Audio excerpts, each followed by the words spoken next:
Hello everyone, তোমরা সবাই কেমন আছো? তো আমি কাল গেছিলাম নৈহাটি বড়মার মন্দির। তো আমি ভাবলাম যে একটা ব্লগ করা যায়। তো আমার ফার্স্ট ব্লগ এটা, তোমরা জানিও কেমন লাগলো।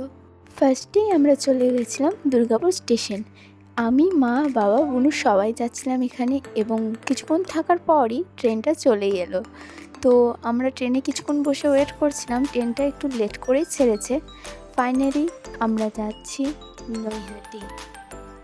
এখানে আমি ভিডিওর ভয়েসটা রিমুভ করেছি, কারণ প্রচণ্ড আওয়াজ হচ্ছিলো, কিচ্ছু শোনা যাচ্ছিল না। ট্রেনটা কিছুক্ষণ ওয়েট করার পরে ছেড়ে দিয়েছিল। তো চলো দেখতে থাকো। তো ফাইনালি আমরা পৌঁছে গেছিলাম নৈহাটি।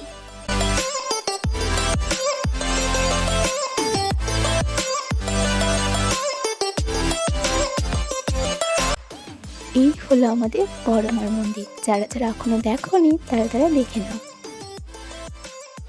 তো ফার্স্টে আমরা চলে গেছিলাম গঙ্গা নদীতে স্নানের জন্য। না, আমি স্নান করব না, আমার বাবা এবং বুনু যাচ্ছিল স্নানের জন্য। তো আমি এখান থেকে ভিউটা এনজয় করছিলাম। আমরা যেখানে দাঁড়িয়েছিলাম সেটা হলো নৈহাটি, এবং তার ওই পাশেই ছিল কলকাতা। তো ফাইনালি আমরা যাচ্ছি এবার মন্দিরের ভিতরে। তো তোমরা দেখতে থাকো।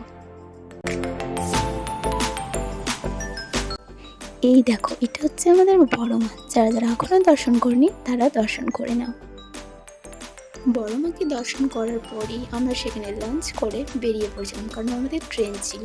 তো এই দেখো, এখানে অরুণাস পেয়ে আমি তো খুবই হ্যাপি।